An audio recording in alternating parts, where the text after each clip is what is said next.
안녕하세요. 도영의 한국어 공부방에 오신 것을 환영합니다.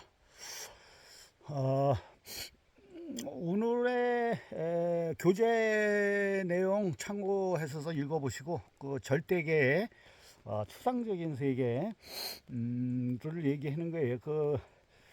우리가 통제할 수 없는 세계, 우리가 어찌할 수 없는 세계, 그런 세계, 절대계라는 게 우리가 뭐 체험하고 싶어서 체험하는 것도 아니고 가고 싶어서 갈 수 있는 경우도 아니고 우리가 생각 속에 상상 속에 추상적으로 생각하는 세계, 그거를 계속 올리니까 자료는 참고해서 보시고 오늘은 제가 이제 말씀드리고 싶은 거는 이제 국화에 대해서 말씀드리려고 그래요. 국화. 뭐 뜬금없이 웬 국화냐는데 뭐 이런 교재 내용하고는 큰 상관이 없는데 저번에 얼마 전에 제가 이제 국화 전시회를 갔다 왔어요. 그래서 이제 그게 생각이 나서 한번 국화에 대해서 한번 말씀을 드리려고 그래요. 음, 요즘 뭐 정치도 시끄럽고 경제도 좀 안 좋고 여러 가지로 문제가 많고 도덕과 윤리가 떨어져 있는 이런 시점에서 우리가 한번 그 국가의 의미를 되새겨 보자 하는 그런 의미에서 말씀을 드리려고 그래요. 국화라는 게 이제 사군자 중에 하나잖아요. 그 매낭국직이라 그래가지고 이제 매화하고 난초하고 국화하고 대나무, 이게 이제 어떤 군자의 절개, 기상, 이런 걸 이제 뜻하는 거잖아. 이게 고려에서부터 우리나라. 근데 이제 그것이 이제 서양에서는 이제 그 장례식에 쓰는 용도로 썼죠. 그것이 이제 우리나라로 들어와서 그 문화를 받아들여 가지고 요즘은 뭐 장례식장에 가면 전부 다 국화를 가지고 하더라고. 하여튼 뭐 그렇게 문화적인 그 변형이 좀 있었어요. 근데 국화라는 게 이제 상식적으로 조금 말씀을 드리면은 오늘 이제 국화에 대한 시를 한 두 편 제가 말씀드릴 건데 그 전에 이제 뭐 이건 꼭 이거 알 필요는 없는데 그냥 참고 삼아서 한번 들어보세요. 국화는 그 난초가 다음으로 종이 가장 많은 식물로 알려진 거래요. 그래서 가장 오래된 관상용 꽃 중에 하나라고 그러더라고요. 그러니까 그 식물 중에서 이 세상에 있는 식물 중에서 종의 다양성, 종이 가장 많은 게 난초가래, 난초가. 그 다음에 이제 국화가가 이제 그 종이 제일 많다고 그래요. 예를 들면 이제 이게 저 한번 여러분 생각해 보세요. 이번에 제가 자료 조사하면서 깜짝 놀란 게 있는데 코스모스 있잖아요. 코스모스, 가을에 피는 코스모스라든지 해바라기, 그다음에 엉겅퀴, 그다음에 뭐 상추, 쑥갓, 이것이 공통점이 있어요. 이게 무슨 공통점인지 알아요? 이게 다 국화과 식물이라 그래. 국화과 식물. 저는 이번에 처음 알고 깜짝 놀랐어. 어떻게 그게 국화과인지는 모르는데 하여튼 그렇게 분류를 하더라고. 뭐 상추, 쑥갓, 해바라기, 코스모스 이런 것들이 뭐 엉겅퀴까지. 하여튼 이번에 처음 알았어요. 그리고 국화과가 1620속에 23,600여 종에 있대요. 이렇게 어마어마하게 많아요. 뭐 그런 것까지 알 필요 없는데. 근데 이제 국화가 이제 여러 종류가 있잖아요. 그 이제 국화를 이렇게 분류하는 데 있어서 몇 가지가 있는데, 큰 크기별로 국화를 구분할 때는 대중소로 구분을 한다고 그래. 대국, 중국, 소국 이렇게 해서 크기별로. 그렇지 않으면 또 계절 따라 부르는 이름이 또 달라요. 계절 따라 뭐 가을하고 뭐 겨울, 뭐 여름 이런 식으로 해가지고 뭐 추국, 동국, 하국이라고 또 이렇게 분류를 한다고 는 그래요.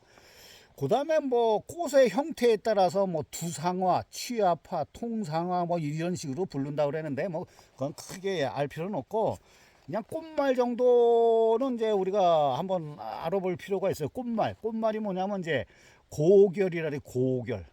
그러니까 고귀한 거지. 고귀한 거.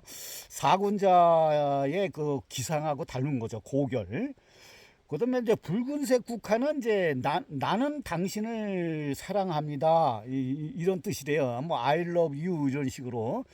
근데 흰색 국화는 어떤 진실을 얘기한대. 진실, 꽃말이. 그 다음에 이제 노란색 국화는 짝사랑.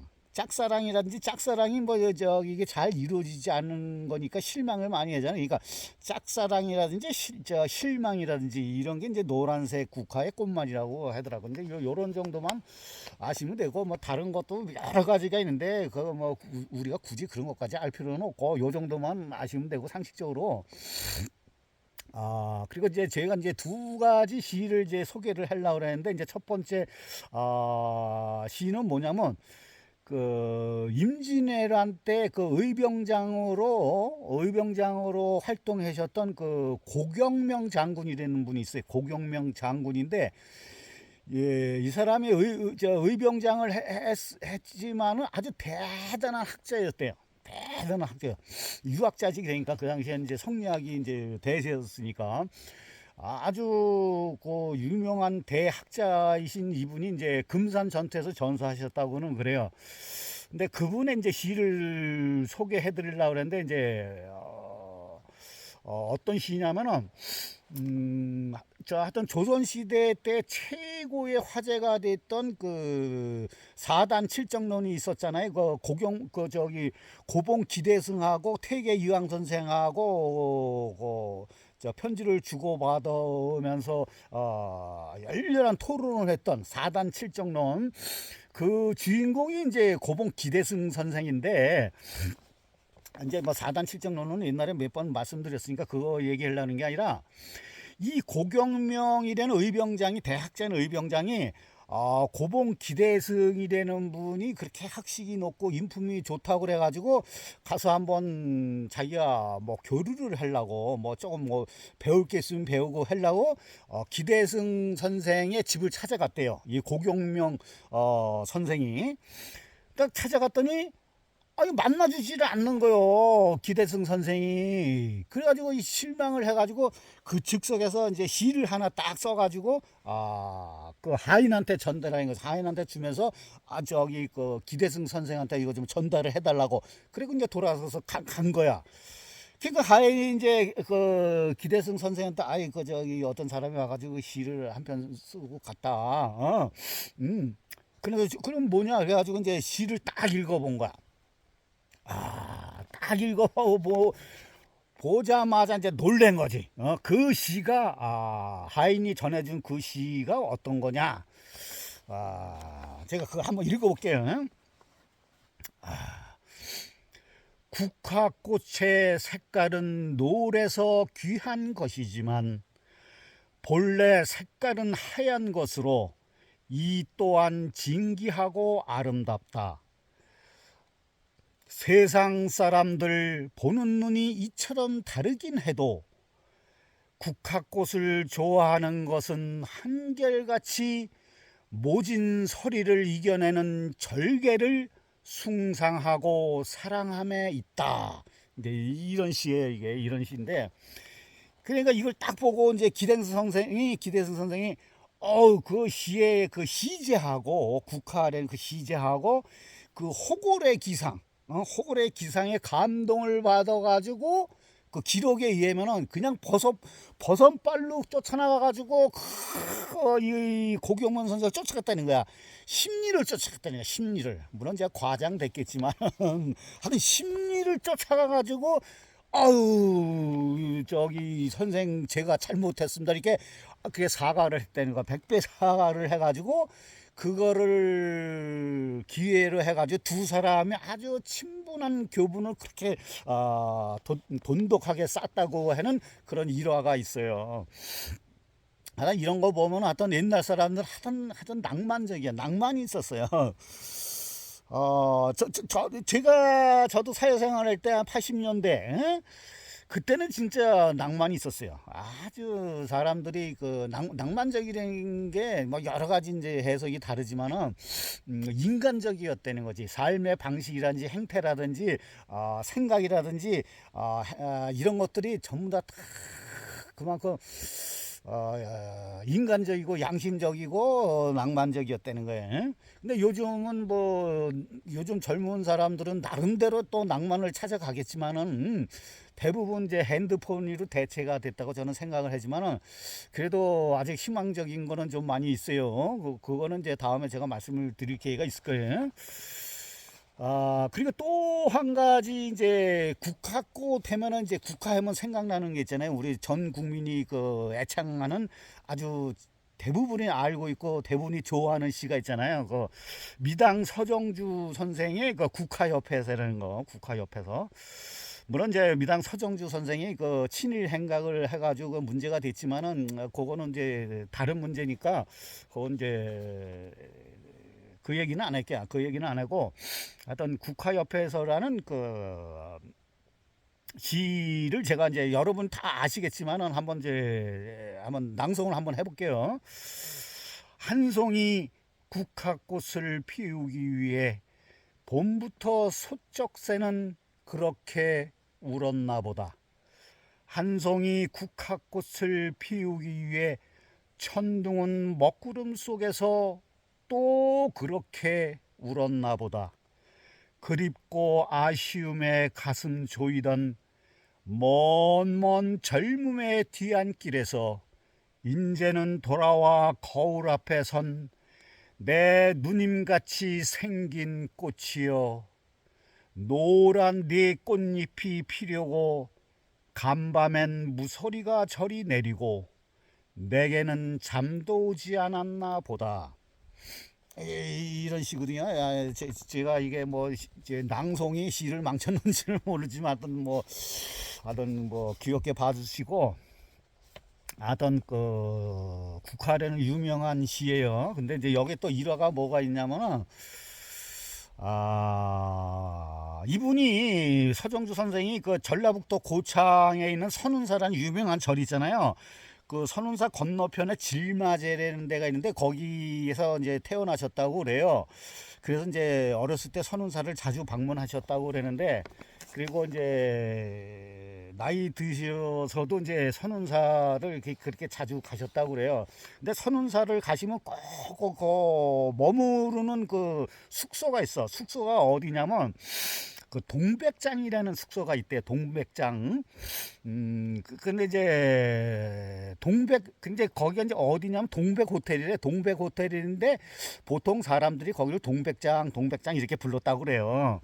그러면서 이제 동백 호텔의 주인한테 소쩍새가 잘 들리는 방으로 좀 구해달라 이렇게 얘기를 해가지고 그 호텔 주인이 201호를 추천을 해준 거야. 그래서 거기 이제 소쩍새가 이제 잘 들린다 이게. 그래서 그 서정주 선생이 그 선운사 가가지고 동백 호텔에 머무르면 항상 201호만 갔다는 거야. 다른 숙소는 안 가고 201호에서만 물렀다는 거예요. 그런 일화가 있어요. 근데 이제 여기서 이제 뭐 이게 그 동백장이라는 이제 뭐 이 얘기는 저는 이제 옛날부터 들었는데, 근데 이상하게 이게 동백 호텔을 동백장이라고 불렀는데 동백장 얘기만 들으면 이상하게 저는 어떤 생각이 드냐면 그 동백님 호텔 동백님 사건이 되는 게 있어요. 동백님 사건. 저는 물론 이제 저기 서정주 선생이나 국화라든지 이런 거하고 전혀 관계가 없어요. 동백님 사건이라는 게. 근데 이상하게 저는 그 동백장이라는 그 단어만 떠올리면 이상하게 그 동백님 사건이 생각이 나요. 아니 뭐 이상하더라고. 또 저는 그 뭐 이제 옛날 또 그 연상 해가지고 그런 걸 뭐 하나 단어라든지 뭐 사건이라 되면 다른 것들이 연상해가지고 그런 게 잘 생각이 나가지고 이상하게 그 동백님 사건이 생각나더라고. 그래서 제가 이제 잠깐 이게 동백님 사건에서는 제가 다음에 자세하게 말씀드릴 기회가 있어요. 그 비인가나 시리즈를 제가 할 건데 거기서 이제 나올 거예요. 근데 오늘은 잠깐만 말씀드리면 동백님 사건이라는 게 뭐냐면은 1867년에 그 국회의원 선거가 있었는데 그 그때 박정희 정권 시절이었죠. 박정희 대통령이 장기 집권을 하기 위해서 그 국회의원 선거를 부정선거를 했다고. 그래가지고 그 대학생들이 막 데모를 하고 전 국민 막 들끓고 뭐 여론이 이상하게 들끓고 그러니까 그 시선을 돌리기 위해서 간첩 조작 사건을 맺는다고. 그것이 이제 동백님 사건이야. 그래서 누가 그거를 만드냐면 그때 당시에 중앙정보부장이 이제 김영욱 씨였거든. 그래서 김영욱 정보부장하고 그 서베를린, 그때는 이제 베를린이 서베를린하고 동베를린하고 이게 갈라져 있었던, 분단이 돼 있었던 시절이었거든요. 그래가지고 이제 서독대사, 그러니까 서독대사에는 최덕신 씨가 있어서 최덕신 씨하고 김영욱 그 중앙정보부장하고 둘이 이제 그거를 가지고 간첩 조작 사건을 만든 거야. 어떻게 만들었냐면 그때 당시에 이제 그 유학생들이 독일에 많이 가 있었거든. 그래가지고 유학생뿐만 아니라 그때 뭐 광부나 간호원이라든지 많이 이제 돈 벌기 위해서 파견도 많이 가고 막 그랬어요. 그래서 유학생도 가가지고 그 동베를린이 그때는 공산국가였었거든. 그래서 거기를 여행도 많이 가고, 그래서 거기도 가고, 동베를린 그 북한 대사관이라든지 평양이라든지 이런 데 관광을 가고 막 그랬었어요. 근데 그거를 가지고 얘네들이 간첩이다 해가지고 한 200명 가까이를 전부 다 납치해가지고 고문하고 별짓을 하면서 그 니네들 간첩이라도 조작을 만든 사건이에요. 그게 그 대표적인 그 유명한 사람들이 그 작곡가 있죠. 윤희상 씨라든지 화가 이응로 화백이라든지 그다음에 시인인 천상병 시인이라든지 이런 유명한 사람들도 잡아들여가지고 고문해가지고 거짓 자백을 해가지고 간첩으로 다 몰았다고. 그래서 그거를 이제 동베를린, 정확히는 동베를린 간첩단 조작 사건이에요. 이게 근데 동베를린을 이제 한자로 음차한다고 그래. 음차는 이제 소리 나는 대로 저기 적는 거야. 그거를 음차라 그러는데 동베를린을 음차를 하면 그게 동백님이라고 그래. 그래서 그거를 동백님 간첩 조작 사건이라고 그래. 이게 그게 이제 동백님 사건이야. 그래서 나중에 이제 서독 대사인 최덕신 씨는 박정희 대통령하고 그 이제 밑보여 가지고 그 알력이 있어 가지고 저 월북을 한다고 북한으로 도망간다고 이제 그런 것도 있고 하여튼 이제 아이러니한 사건이지만은 그래가지고 이 사람들이 한 200명 가까이 이제 간첩이 됐는데 나중에 재판에서 전부 다 무죄 석방 다 됐어요. 근데 이제 요거는 또 여러 가지 얘기가 있는데 나중에 자세하게 제가 또 한번 이거 짚고 넘어갈 거예요. 근데 오늘은 이제 국화 얘기하려고 그랬는데 뭐 이상하게 동백님 사건이도 같지만 어떤 국화 오늘 얘기한 거하고는 전혀 관계는 없어요. 관계없으니까 하여튼 그렇게 동백장이라는 그 단어가 생각이 나가지고 동백님 사건을 잠깐 말씀드렸고 하여튼 오늘 제가 말씀드린 이 국화라는 거는 지금의 이제 도덕 윤리가 땅에 떨어지고 21세기의 새로운 패러다임이 필요한 시기에 아주 필요한 덕목이기 때문에 군제의 그 절개라든지 기상이라든지 아니면 우리가 얘기하는 그 선비정신 있잖아요. 선비정신이라든지 이런 것이 필요해서 오늘 이제 국화 얘기를 이제 잠깐 말씀을 드린 거예요. 그 선비정신이라는 건 이제 여러 사람들이 그거를 많이 얘기했는데 그거는 이제 저는 어떻게 생각했냐면 항상 제가 자연을 닮아야 된다고 자연의 해답이 있다고 말씀을 드렸다시피 그거는 선비정신이라는 건 뭐냐면 저는 그 자연을 닮은 사람을 이제 선비정신이라고 저는 생각을 해요. 그래서 이제 이런 산속에서 산다고 해서 자연을 닮는 게 아니에요. 그거는 저기 도시에서 살더라도 다 자연을 닮은 그런 방식의 삶을 선택을 해서 그렇게 실천을 하면서 충분히 살 수도 있고 선비 정신을 발휘하면서 살 수도 있는 거예요. 산속에서 살만이 이제 그렇게 되는 건 아니라고 저는 생각을 해요. 도시에도 충분히 인간적으로 양심적으로 오르가즘 생활을 하면서 하면 그것이 자연을 닮은 선비 정신을 갖고 사는 거라고 저는 생각해요. 그래서 그것이 이제 21세기의 새로운 패러다임의 덕목이라고 저는 생각을 해요. 꼭 선비 정신이라고 해서 자연을 닮는다 해서 어떤 정형화된 틀 속에 갇혀가지고 이렇게 해야만 된다 이런 건 없는 거예요. 사람마다 다 위치가 다르고 환경이 다르고 생활 습관이 다르고 다 그 행태가 다 다르기 때문에 그 주어진 그 위치에서 그게 인간답게 사는 것이 선비 정신이라고 저는 생각을 해요. 그리고 또 이 선비정신이라도 군자의 그 절개되는 것이 또 한 가지, 뭐하고 연관이 되면 노마드라는 게 있어요. 이게 뭐냐면 유목생활이거든요. 유목생활. 이것은 또 나중에 제가 한번 더 언급을 할 건데, 자세히 언급을 할 거예요. 이거는 이제 제가 기억이 확실하지는 않지만 노마디즘이라는 그 책이 있거든요. 이진경 교수라고 알고 있는데 그 책을 저는 아주 감명 깊게 봤는데 제가 가장 좋아하는 책 중에 하나인데 확실히 그 제목이 확실하지는 않지만 그런 걸로 알고 있는데 그게 들레즈의 얘기를 푸는 건데 프랑스의 가장 유명한, 전 세계적으로 가장 유명한 사람 중에 하나인 들레즈라는 철학자가 있어요. 이 사람이 이제 노마드 정신, 그러니까 유목생활 정신을 얘기한 건데 그게 뭐냐면 횡단하는 삶, 그리고 탈영토와 리좀, 이렇게 이제 개념화 시켰는데 아주 이게 중요한 개념이에요. 이게 우리한테 아주 필요한 개념들이거든요. 근데 요거는 다음에 제가 자세히 말씀드릴 기회가 있어요. 그래서 오늘 그냥 넘어갈게요. 이게 선비 정신하고 다 이제 연관이 돼요. 사군자라든지 군자라든지 선비정신 다 연관이 되기 때문에 이제 제가 잠깐 언급을 한 거고, 다음에 제가 말씀드리지만은 또 한 가지는 이게 유목 문화, 유목 문명, 유목 정신, 이게 노마드인데 저는 우리나라의 고려부터 내려온 정신 세계,